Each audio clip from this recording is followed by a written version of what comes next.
this might not make it into the episode, but I feel that I really should swear more often in the podcast episodes, because just out of, I don't know, conservatism and efficiency, I've made the podcast episodes by default all explicit. So they're all tagged explicit whether we say anything vulgar or impolite or not, because I just assumed we always would. Hello, beautiful people. Welcome back to another episode of the Bit of a Tangent podcast. I'm Jared, and joining me, as always, is just one of my favorite human beings, the one and only Gianluca. If you're a regular listener to this podcast, you're probably quite analytical. And we've had episodes about deep learning, cryptocurrency, game theory, and we bring up a.k.a. so much that Gianluca and I have started measuring the MTTY, which is mean time to Yudkowsky, for each episode. By the way, this week's episode was 37 minutes and 8 seconds by my watch.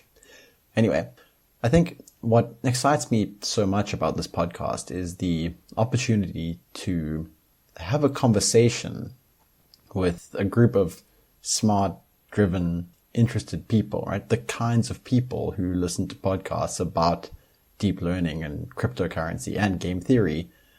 And then occasionally to do episodes like number 11 on Slack and scarcity, or meditation and self-awareness. I get so excited to share ideas and conversations from all these different areas of science and psychology and life. And what I hope this podcast does is satiate the natural curiosity of the kind of person that listens to podcasts like this, while balancing this out by inserting episodes about things that people like yourselves, and if we're honest here, myself and Gianluca in particular, tend to miss out on or neglect. This week's episode is exactly that. It's an episode about all of the ways that analytical thought and rationality can take us away from a deeper, more engaged way of being in the world. We read passages from Robert Pirsig's wonderful novel Zen and the Art of Motorcycle Maintenance, reacting and discussing as we go. Now, to be fair to Gianluca, this was a surprise to him. Before we recorded, he hadn't read the book, and I think I only told him which book we were going to discuss about 20 minutes before we hit record. So I think he did a pretty good job of thinking on his feet, and there was a lot of meat in this discussion, and we explored the limits of conceptual understanding, how the words we use to describe reality also end up defining it, limiting it, or even sometimes, if we're doing it right, expanding it. We talk about cliches, what makes them so easy to dismiss, and when maybe we shouldn't dismiss them. We also discuss what it means to understand something, and how our intuitive sense of what is excellent can guide us to cook great food, write beautiful code, and be delightful people. This episode was experimental, and there's a lot left in the book that we could discuss. So I've given this episode the subtitle Part 1 of ? Because really, whether we abandon this or do many more episodes of this format with either the same or a different book is dependent on whether you guys enjoy it and whether you feel it adds value to your lives. So let us know. Anyway, I also want to remind you that we've set up a way for you guys to send us your comments as a voice recording. So if you want to be featured on the show, tell us how much you love it or hate it or whatever at speakpipe.com/podtangent. And please remember to share this podcast with a friend you think might enjoy it. Just that one simple action makes a disproportionate difference. Alright, okay, this intro's over. Let's get on with it. Enjoy the episode of Bit of a Tangent.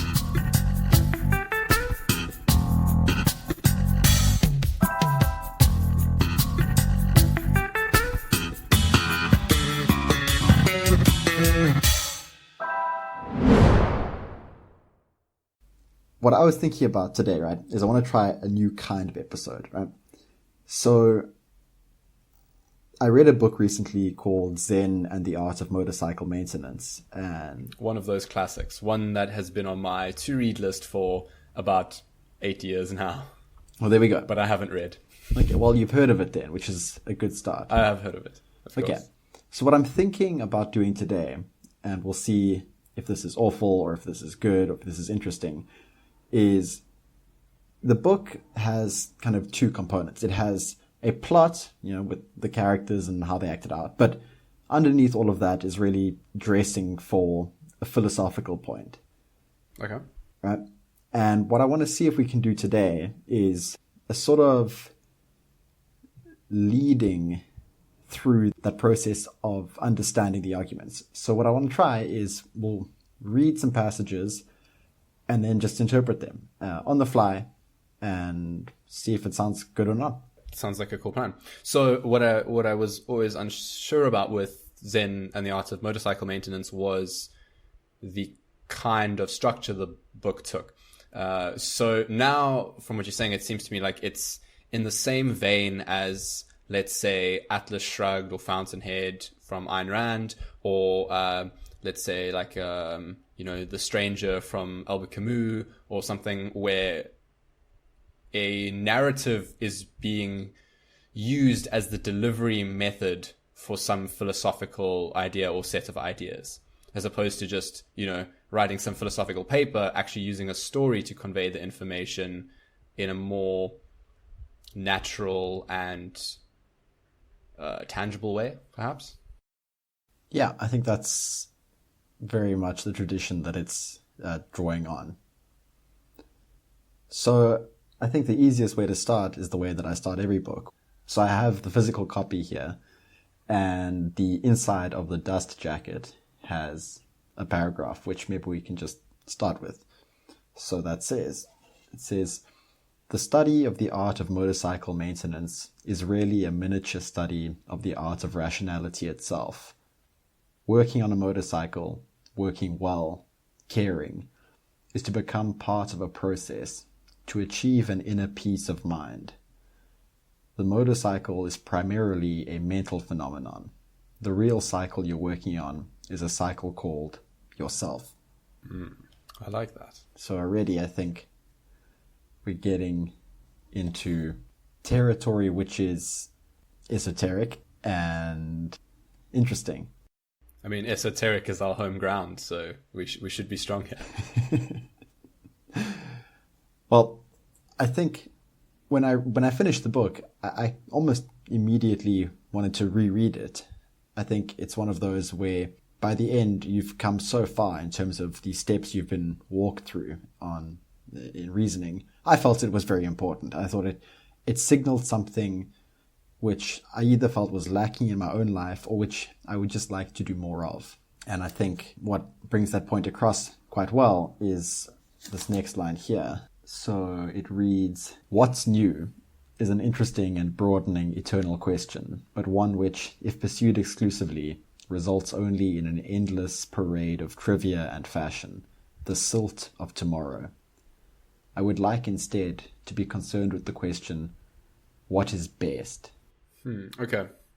So what is new versus what is best? Almost a counter-liberal idea, right? Of looking more towards the traditional and that which is tried and trusted and has proven itself to be long-lasting and successful over the latest fad. But at the same time, underlying that is the idea that it must be what's best, not just what was done before, right? So things which are tradition but are less effective should be discarded in favor of better things. So at the same time, it's kind of balancing this idea of rejecting fads and sticking to the tried and trusted with the idea of being experimental and testing things out and having a hypothesis that is evaluated and reviewed and adjusting the parameters thereafter. So what I'll say is that the rest of the book spends a lot of time on this abstract concept called quality. And immediately that should bring to mind this connection. What is best and quality are quite intricately connected. And what I hope to achieve by doing this podcast is walk through some of the steps into an intuitive understanding of what quality represents and why it might be a kind of guiding light, if possible. Okay. On the show, we've often spoken before about simple rules of thumb that greatly simplify what you do or don't do in any given day, right? We've spoken about how there is more out there than you could ever possibly do given unlimited time, right? And so having rules of thumb that rule out a bunch of things or rule in a very narrow subset, the things that you really care about, I think that's an important and valuable practice to develop. Right, absolutely. Okay, so it's this process of doing your thinking beforehand to come up with succinct heuristics, rules of thumb, whatever you want to call them, that allow you to just quickly retrieve from cache these ideas in the future and make good decisions, right? So if we can come up with succinct rules that get us the right answer in like 95 to 99% of cases, then we can just ingest those rules and then use them throughout our life with minimal effort and continually be making good decisions. Yep.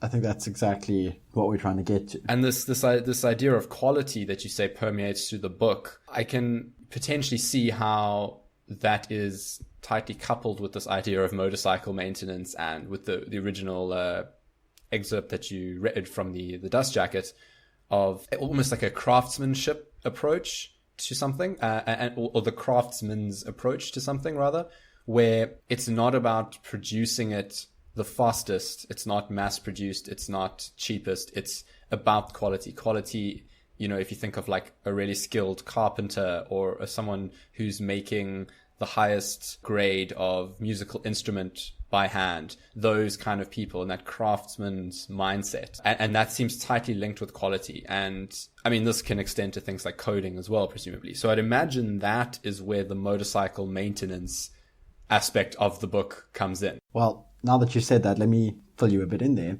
So a large part of the book is concerned with the distinction between what the author calls classic thinking and romantic thinking. Right. So here I'll read for you. A classical understanding sees the world primarily as underlying form itself. A romantic understanding sees it primarily in terms of immediate appearance. If you were to show an engine or a mechanical drawing or electronic schematic to a romantic, it is unlikely he would see much of interest in it. It has no appeal because the reality he sees is its surface. Dull, complex lists of names, lines and numbers. Nothing interesting. But if you were to show the same blueprint or schematic or give the same description to a classical person, he might look at it and then become fascinated by it, because he sees that within the lines and shapes and symbols is a tremendous richness of underlying form. Interesting. Okay. So it's that contrast between the exterior surface level aesthetic and the love of the deeper complexity and the nuance and the hierarchy of abstraction that allows complex things like motorcycles to be built and maintained and run. I quite like that. It almost reminds me of, I believe it was Einstein. And if it wasn't Einstein, it's fine. We can just quote Einstein and that'll be accepted on the internet. But the Einstein quote where he said that, you know, you must either accept that nothing is a miracle or everything is, something along those lines. And with that classical view, if you have sufficient understanding of the principles of the universe, and many people these days do, then you must almost look at everything and see it as a miracle, because the amount of complexity and nuance and subtle beauty that imbues everything around us is almost overwhelming. But yet on the surface, it can easily be discarded and ignored. So a key idea in the book and of classic thought in general, right, is Western scientific thought. Right. And one thing that you do in science or in any descriptive empirical discipline is you break things down into subparts. You know, categories have little subcategories and you continue on down until you try and find some base reality, right? And this is the analytic mode of thought, right? This is the root of the word analysis, means to break down, right?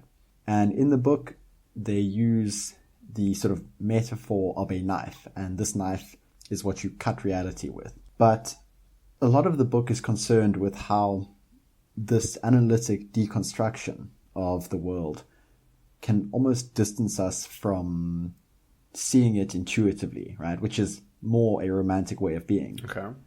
And obviously, you can tell from the title, in the inclusion of the word Zen, that ultimately we're going to end up somewhere on the spectrum of sort of meditative knowledge or sort of insight, if I can use that word. Okay. So let me read to you a little bit about the knife, and then we will go from there. Fantastic. The application of this knife, the division of the world into parts, and the building of this structure is something everybody does. All the time, we are aware of millions of things around us. These changing shapes, these burning hills, the sound of the engine, the feel of the throttle. Each rock and weed and fence post and piece of debris beside the road, aware of these things, but not really conscious of them unless there is something unusual, or unless they reflect something we are predisposed to see. We could not possibly be conscious of these things and remember all of them, because our mind would be so full of useless details we would be unable to think. From all this awareness, we must select, and what we select and call consciousness is never the same as the awareness, because the process of selection mutates it. We take a handful of sand from the endless landscape of awareness and call that handful of sand the world. Wow. I feel like we would have got on pretty well with this guy.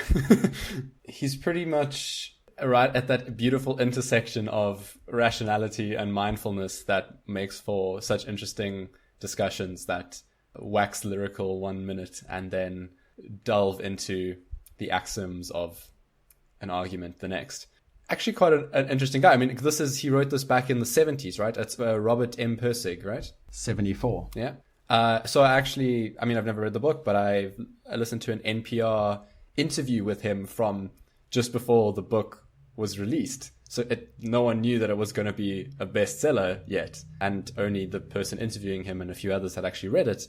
And I mean, a really grounded guy. There's something to be said for interviews in the 70s too, which were probably at a different pace to what we've come to expect these days. But I think that translates quite well into the writing. And an interesting character in that, I mean, he wrote technical manuals for computers by day. That was his day job.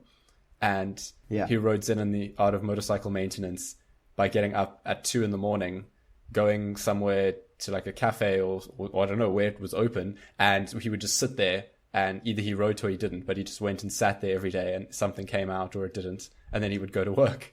Wow. Like this is before you had Jocko Willink to motivate you to get up early in the morning, right? Let's not forget these were tougher times. So I think, as I was saying earlier, right, and what that quote is getting at is this notion where when you try and categorize, right, you apply the tools of Western thought and Western science in some sense, you're also restricting what can be known, right?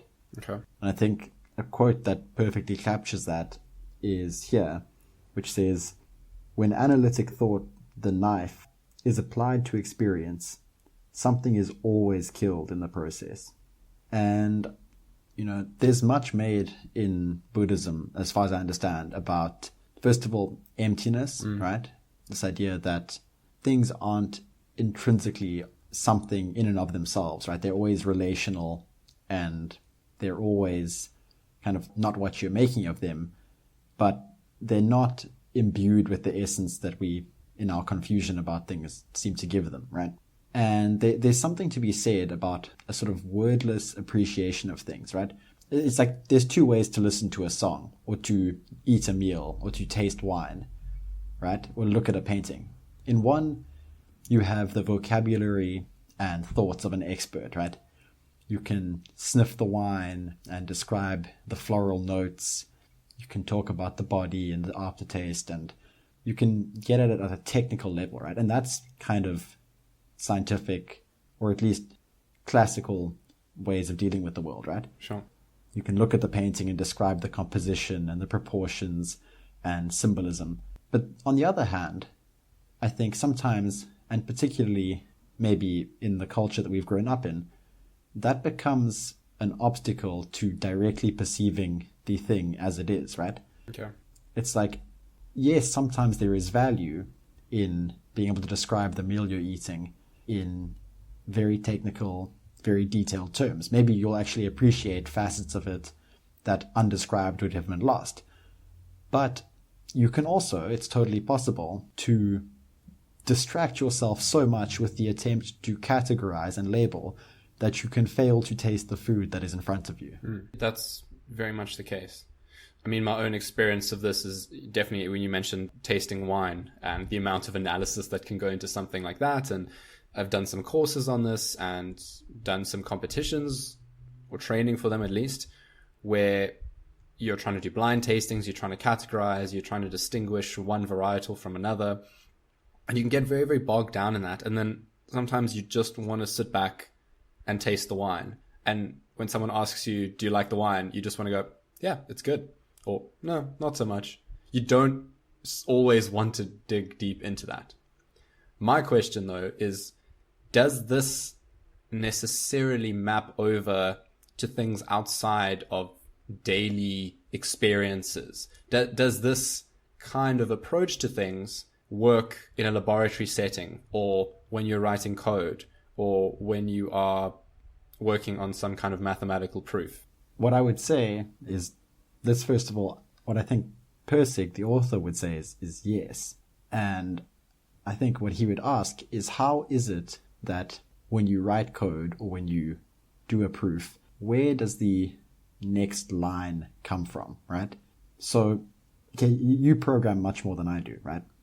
And when you create a piece of code, one of the beautiful things about computer science, right, is there are several ways to implement any given function, right? Sure.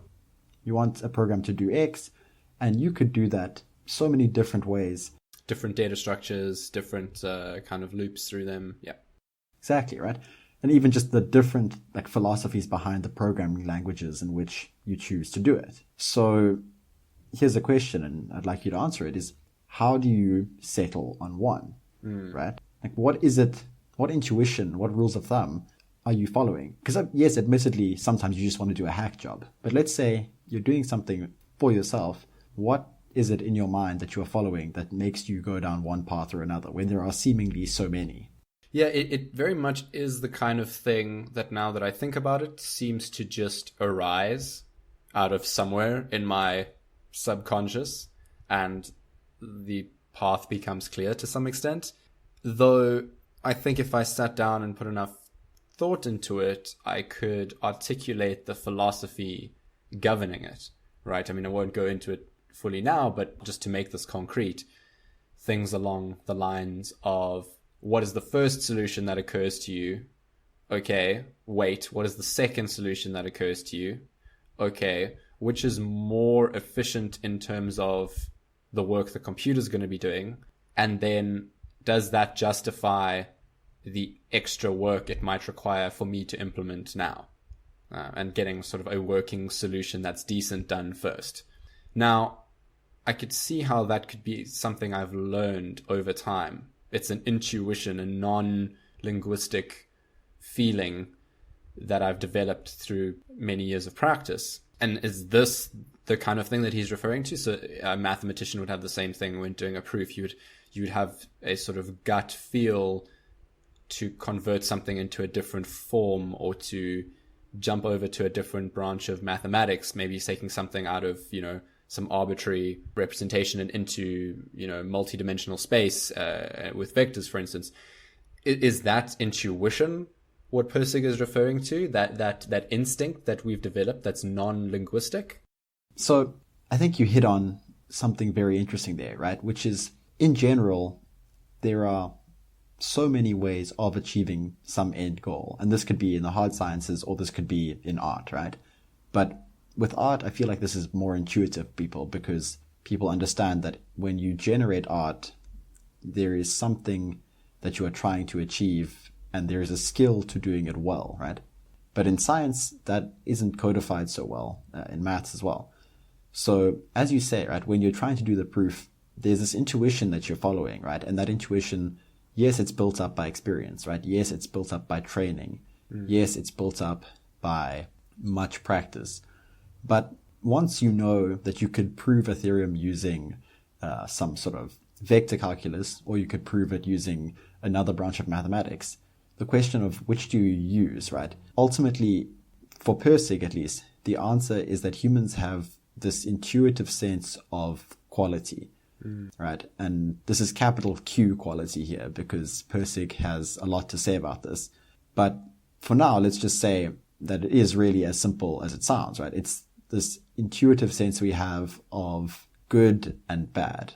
And how I find it useful to think about this is the place that I feel this the most, the place that would convince me that this really exists, right, is that internal conversation you have with yourself when you know that you're doing something wrong or you're doing something right. Wrong or right morally, or wrong or right sort of practically? I think it's indeterminate between those, right? I mean, so just take, for example, you're interacting with other people, or you have roommates, right? And you say something, and later you find yourself questioning why you said that. And what Pirsig would argue is you are quite intuitively in touch with the sense in which what you said felt good to you. Like, it felt like a sentence which putting out in the world was going to be right. And I know that obviously when you say right in that normative sense, there are a dozen philosophical schools that would disagree that that's the correct way to frame things. But for now, the point being that on an intuitive human level, we often have this sense in which we know when we're being good or we're being right. And you, in the same way, you know when you're slacking. Or you, like, for example, have you ever made yourself a promise and you, at the moment of making it, you knew that you weren't going to keep it? You said to yourself, I'm not going to eat like that anymore, or I need to cut down on my drinking. I mean, there are all kinds of promises, and you knew as you said it, you could feel somewhere in some dark recess at the back of your mind that you were really saying this almost to convince some part of yourself this is true. Right. But a deeper part of yourself was not convinced at all. Or the other version of this, which is you've made the promise, you've committed to something, but then when something sort of tempts you away from whatever that might be, the moment where you give in, and that moment actually comes way before the real giving in. So let's take the example of, like, you're on a diet, right? And you've committed that for 30 days, you're not going to eat sugar, just as one of these sort of experimental things that people sometimes try. And then, day 23, you see that chocolate bar at 10 in the morning in the work fridge or something, and you kind of know and felt at that minute that you were going to break the promise, or, you were going to renege on your challenge to yourself, but yet you put up this sort of mental charade for a few minutes or a few hours, going, no, I shouldn't, and I mustn't, but I'm tempted and not. But really, you knew back then at 10 a.m. that you were going to break down and eventually at 1 p.m. after lunch go and grab the chocolate bar from the fridge. So yes, I can see that. And I feel like with all of this, and especially with the examples of the mathematician or the programmer having the sort of instinct to know what to do next, even artists creating some sort of work, if we were to model them at a neural level, we could, in theory, describe all the components that go into this instinct, right? We can use the analytical mode in principle to build up any of these kind of instincts. They are no different from any other thing we learn in that sense. There's no magic happening here. There's no touch with the divine, but it feels that way. And you can't access these instincts or these feelings from an analytical perspective in a conscious mind. You might be able to do it in a laboratory in 30 years' time, but we can't do it in our own minds that way. And so the only way to access it is almost to accept this willful illusion that you are connecting with some almost spiritual side of yourself, right? It's almost spirituality not as a belief about the universe. It's spirituality as a life hack, would be the simplest way to put it. But it's more than that. It's as this is a fundamental quirk of the human condition, human psychology, human neurology, and we can exploit that for our own benefit. And I'm using exploit in the technical sense here. We're going to utilize it fully as a resource at our disposal. Yeah. So I think it's important to sort of caveat that and then go, okay, cool. So we're accepting that there are these instincts here, and there's probably some high cohesion between following these instincts and being in a flow state and doing deep work and being mindful and all of these other topics that we've touched on in numerous episodes before in greater detail. What does Pirsig bring that enhances our toolkit further than all of these ideas we've experienced before? First of all, I think it's interesting, as you said. I think, at least in some podcast players, we're classified as a science podcast, but we do spend a good deal of time talking about, as you say, flow and deep work and mindfulness and living better, right? And I don't think that's inconsistent in some sense, right? You know, the science becomes human knowledge, right? And living well is part of that domain. Sure. And of course, we're increasingly seeing that as, you know, new and different disciplines are incorporated into like the sort of traditional structures of science. And that is positive, right? To the extent that the science is good and solid, right? So what does Pirsig bring?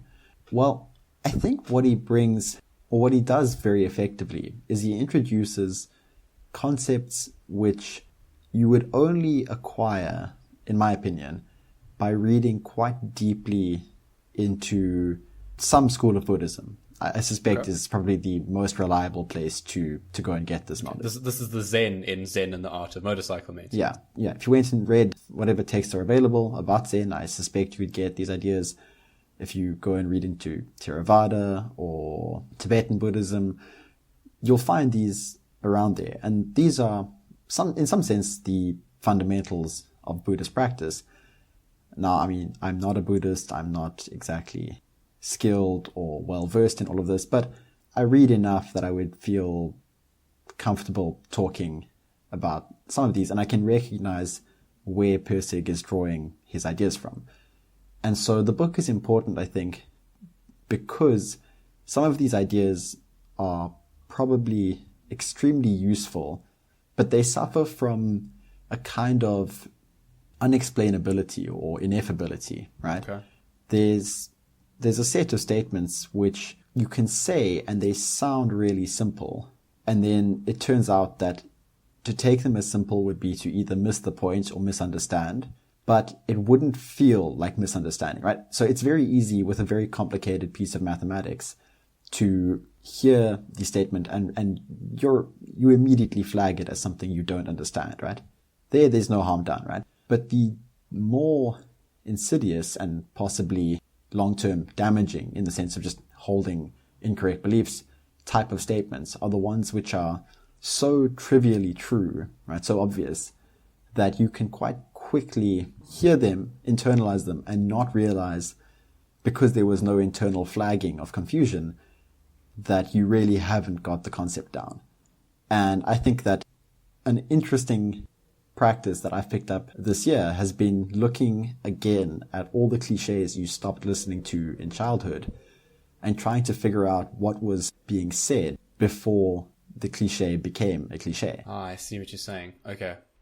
So almost the fact that this set of ideas is presented in a narrative structure, it's there for a reason, and that reason being the ideas are hard to articulate in succinct linguistic ways. It's fundamentally different from explaining some other philosophical concepts that can be well summarized. You know, what is the classic one? Was it Aristotle is a man, all men are mortal, therefore Aristotle. Socrates. Socrates. It's Socrates is a man, all men are mortal, therefore Socrates is mortal. And yes, that's very, I mean, that works best articulated in simple, concise, almost satisfiable bits of information. yeah, What Pirsig's philosophical ideas seem to be is something that is either inherently hard to articulate, or no one has a good way of articulating it yet. And so it's expressed through this narrative structure. And so the only way to really like understand the stuff and engage with it and connect with it would be to read the book and live through that narrative experience. It's that kind of thing that we're getting at here? Or am I reading too much into it? It's sort of that, right? Much of what you say is true. And we will come back. There was a second part to what you were saying about the cliches, which we'll come back to. Yeah, of course.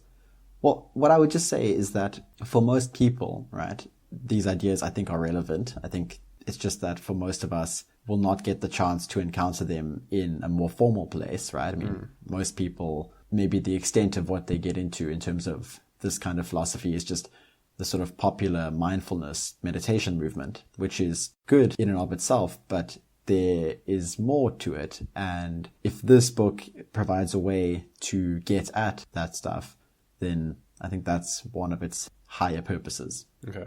But it's one of those experience it types of books, not one that the Cliff Notes give you 90% of the value. That's kind of how it feels to me. I mean, like for me, that was like Albert Camus' The Stranger. Like I when I first read that, I just couldn't explain it to anybody, but it made so much sense reading it, which is an interesting one. Yeah, right. And then coming back to this idea of cliches, right? And it's one of those domains where, as a teenager, you just roll your eyes at all of these things, and then later on in life, maybe when you start working, maybe like later in your 20s after you've had a bit more experience. And certainly when people start having children, they just go, yeah, actually, it was right all along. And it's usually the kind of things that parents say, and, 15 or 16-year-old you will completely disregard as stupid and not getting the point. But by the time you are in your 30s, it will be so inherently obvious to you as to make it worthy of its cliche. I assume you have some of these that are go-tos. I would imagine I do as well, and they'll come flooding into my consciousness immediately.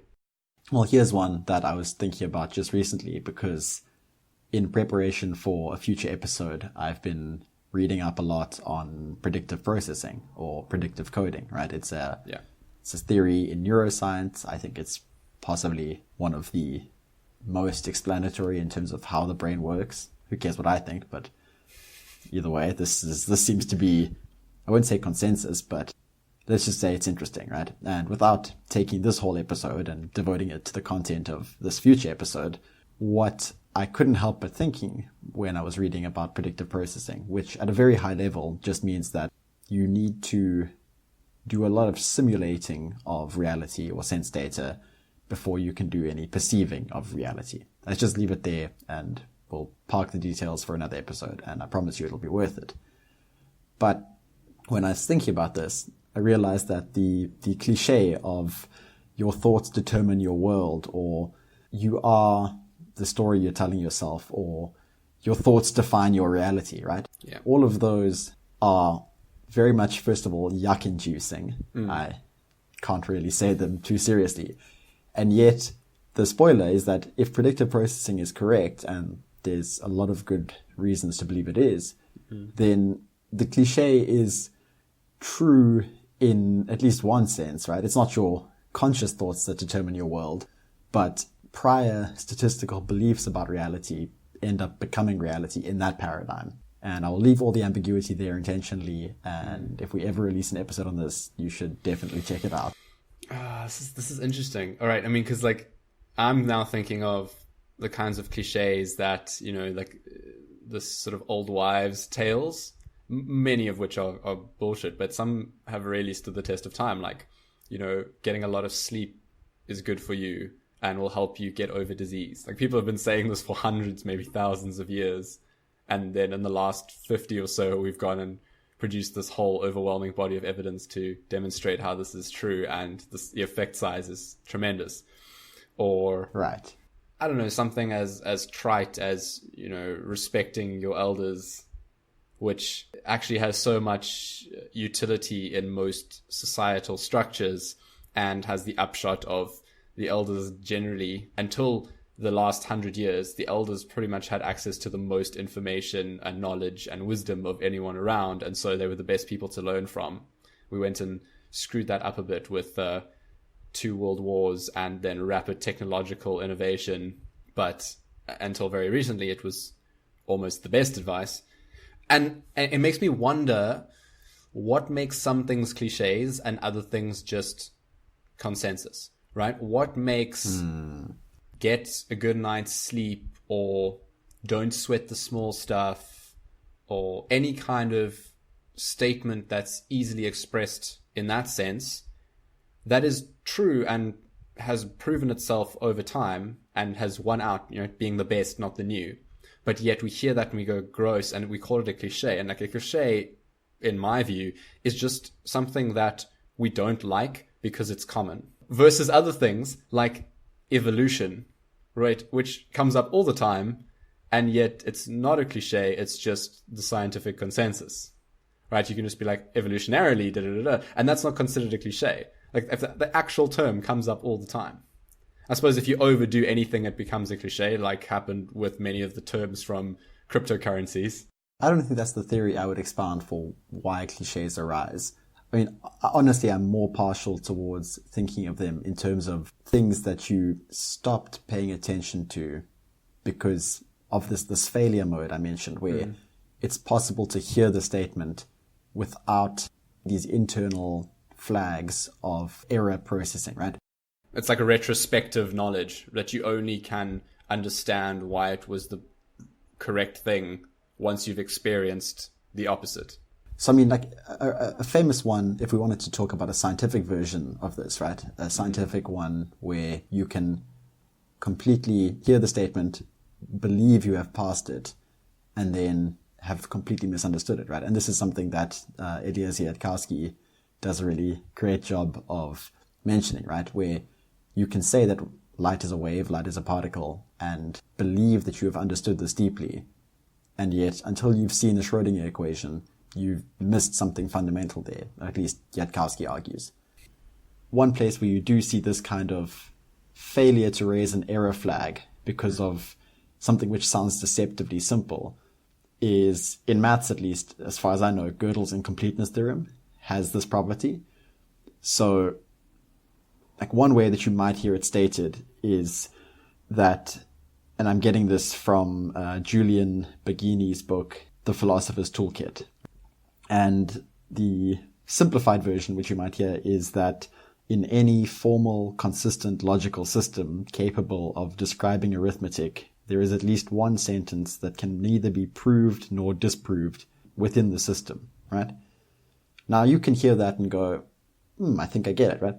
But apparently, right, and Baggini writes this as well, he says, according to Simon Singh in Fermat's last theorem, he says that a mathematically accurate statement of Gödel's incompleteness theorem is, to every W consistent recursive class K of formulae, there correspond recursive class signs R such that neither V gen R nor neg V gen R belongs to flag K, where V is the free variable of R. Which is such a trite statement we've heard so many times that it verges on meaningless, right? Yeah, I mean, I thought you were going to go into the actual technical explanation of Gödel's theorem. Not this episode. It is very mindfucky and very weird, but very cool. Like, there's part of you that feels like there's some bullshit going on there, but at the same time, it's like really cool. And you're like, but how? You can't say what's wrong with it. It just feels deeply unintuitive.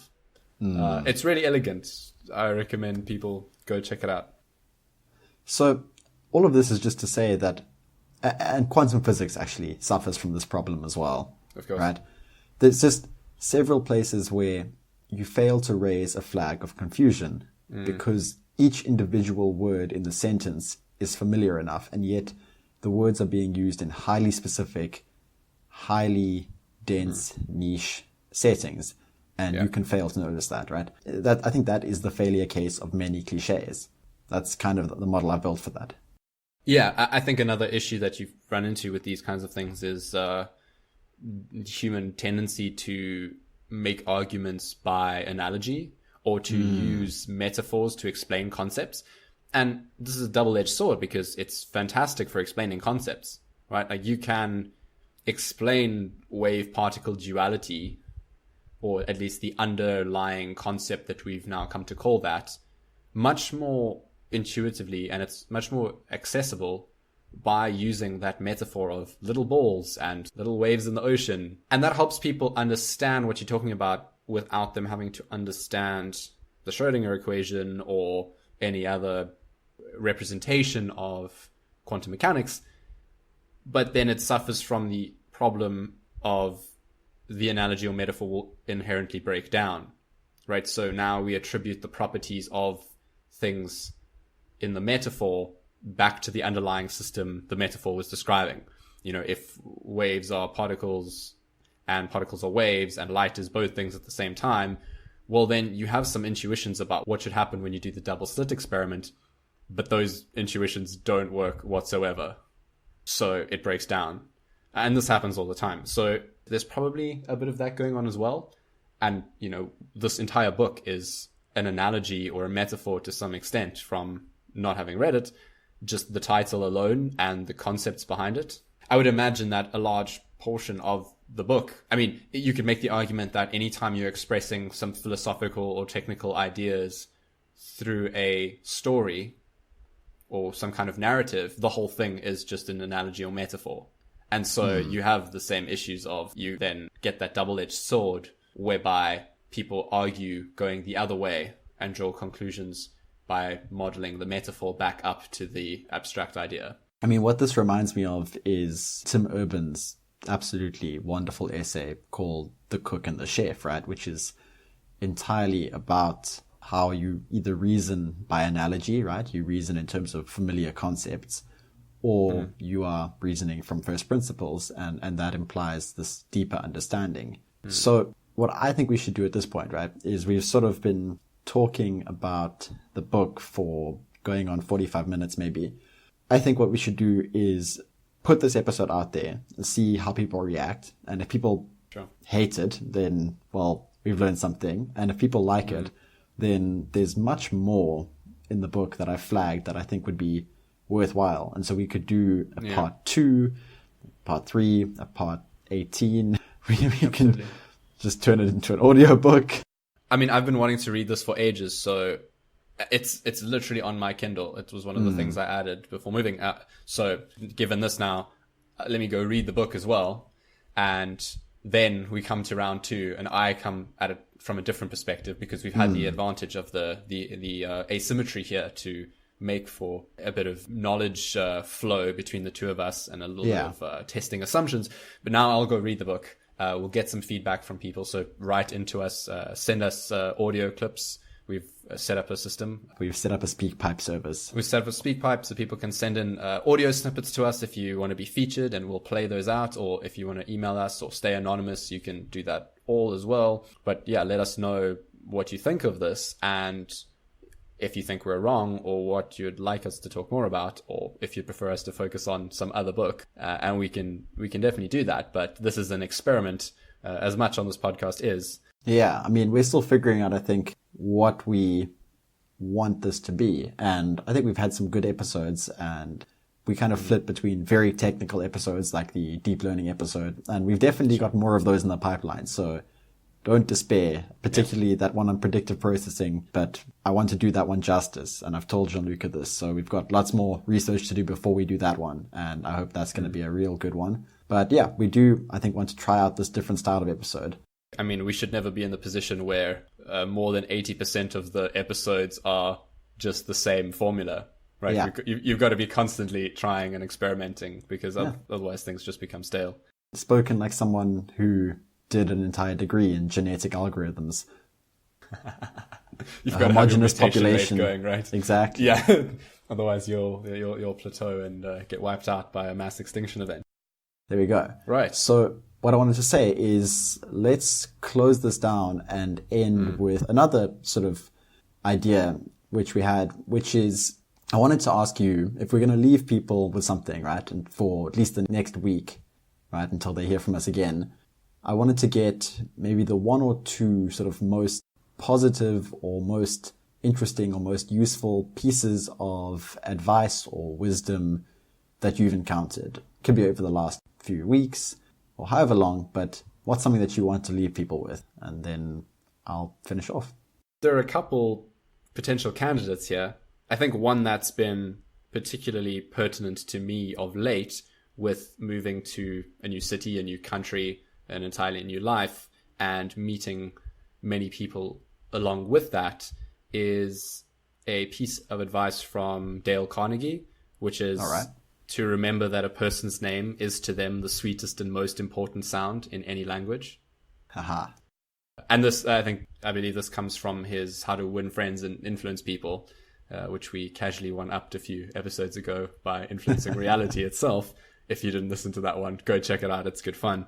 But I've just found this so overwhelmingly accurate and useful. Like, it's really easy to remember. Of everything in that entire book, which I've read twice, I think, that's the one thing that I always just remember first. And it's really, really useful. So if this advice that we're giving now is maximizing return on investment per word of input, that's one of them. Because when you remember people's names, when you use their names to talk to them, when you pronounce their name the way they do, or the way it's been pronounced their whole life, you just tap into something deep in their psychology that opens them up to you in a way that you don't get otherwise.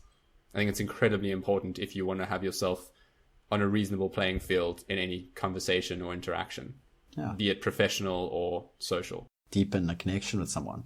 I like that. Absolutely. Yeah. Well, all right. Throwing it back to you. Yeah.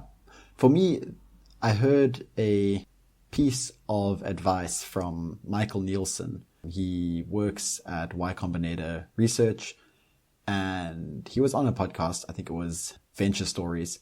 And he said something, and it made me think of something else that Tyler Cowen has said. So I wanted to put both of those thoughts out there because I think they deserve to exist in meme space for as long as possible.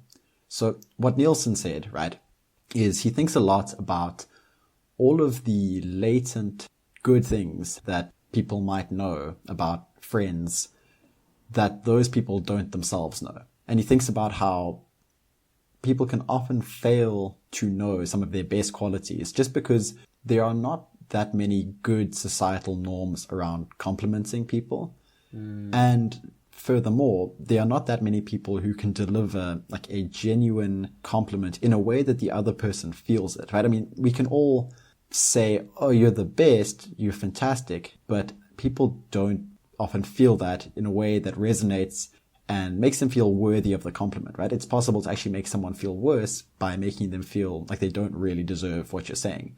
And so he was speaking about this art of making people realize the best parts of themselves and how one of the biggest sort of failure modes of people who are trying to do ambitious things is that they just don't get that small piece of support. I mean, obviously at Y Combinator, they're dealing with people who are dealing with these frighteningly ambitious startups and ventures, and failure is always an option. And when you fail and lots of money is on the line, people are going to tell you that you are an ignoramus, right? And his point is that much good in the world ends up being left undone because of a failure to properly support those around us when they need it most. Now, just to finish that off, this made me think of a piece of advice that I heard Tyler Cowen give, and I think he titled it The Unreasonable Effectiveness of Raising the Aspirations of Others, or something close enough. And his point here was that if you think of effective altruism, right, the idea that you should try and do the most good possible with your career or with your money, well, something which you can do which gives rather irrationally or inconceivably high returns for the amount of effort is just get the smart, thoughtful, interesting people around you who might otherwise end up doing what you could call the traditional path, right? And just try and raise their expectations of themselves by just some little amount. Because if you can get someone who was going to become, let's say, just a medical student, right? Because I know medical students and this is the world I come from. The difference between adding one extra doctor to a system, right? That's good, right? And no one would deny that that is a good thing. But if that person is smart enough to make it into med school, right? And you could encourage them through either kind words or just reassurance, or maybe by challenging their beliefs, if you could encourage them to try and become a medical researcher, just as an example, where they now have the chance to develop the cure for a disease for which we previously had no cure or had no good options, right? Suddenly, the amount of good that exists in society, the amount of difference that is made, just by, it could honestly be the work of a 20-minute conversation saying, you're really clever. Like, why have you ever considered this? And I'm now not trying to denigrate medicine and say that everyone should become a researcher. You can do this within medicine. You can do this within whatever discipline you find yourself in. But the point is raise your aspirations some tiny little percent, and the knock-on effect, the butterfly effect in some sense, is very difficult to predict and could have this huge set of positive outcomes. And so I think just like making a habit of doing this could end up being one of the most positive things you do in your life for virtually no expenditure. And at worst, you're putting slightly more good out into the world. So what more could you ask for? I really like that, because we're working here on the assumption that most people are inherently good and have good intentions, and someone who would otherwise be doing medicine is probably already quite a selfless person by ordinary standards if they are willing to work to help others and gain satisfaction from that. And if the general tendency and bias is towards positive outcomes and good intentions, with some caveats that I'll asterisk some other time, then adding a little bit more variability, a little bit more risk, a little bit more of a roll of the dice will on net lead to better, more positive outcomes and increased leapfrogging into new realms of possibility. So yeah, I really like that. And you make such a nice link there, right? Between the fact that yes, when you tell someone to have higher aspirations, you are increasing their risk, which is then I think where Michael Nielsen's advice that having a close system of social support that can tell you, like, we admire you for taking that risk, that can keep the person on that track. Because most of us, thankfully, will not starve. Most of us will not struggle in many ways.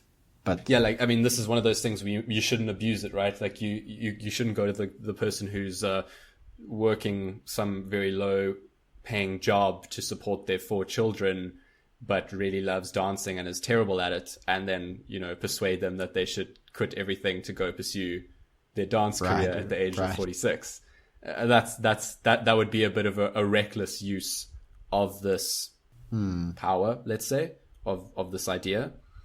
And at the same time, having high aspirations doesn't need to correspond to prestige, right? You might have high aspirations for medical research, as you mentioned, sure, but you might also have high aspirations to revolutionize waste disposal, right? That has lower prestige than being a doctor by a long way. But yet the positive impact one might have and one's ability to change how things are done and improve things requires high aspirations, right? So it doesn't necessarily have to be in the same direction as what's societally considered high prestige. It doesn't have to be starting a finance company. It can be whatever. It just must be more out of the ordinary, I think, is the general trend. Exactly. Like what society assigns prestige for and what we need to get done in the world. Those two things are not well aligned, necessarily collinear. They diverge somewhat, and we need to support people. People need more of a push to be aspirational if it isn't well aligned with prestige. High prestige things are going to get people regardless. But yeah, I think it's especially when it's a low prestige or it's something difficult that isn't revered for being difficult. And there's many examples out there. So yeah, I think it's a really, really powerful meme in the Dawkinsian sense. So out into meme space with that one. Awesome. Well, let's leave it there then. Fantastic. Short and sweet. Great. Thank you very much, sir. Thank you. Until next time. Till next time. Thanks for listening to the Bit of a Tangent podcast.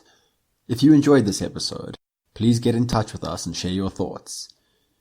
You can email us at podtangent@gmail.com. That's podtangent@gmail.com. Or connect with us on Twitter through the handle @podtangent. For more information about us, our backgrounds, and other projects we're involved in, visit our website at podtangent.com. The best ways to support us are to share one of our episodes with someone who might enjoy them, or give us a rating and review on iTunes. That way, Apple knows that we're actually worth listening to, and all the platforms that pull content from them will know this as well. Gianluca and I both love having these discussions, and we relish the opportunity to share ideas with like-minded people around the world. Your support and listenership are sincerely appreciated. Until next time.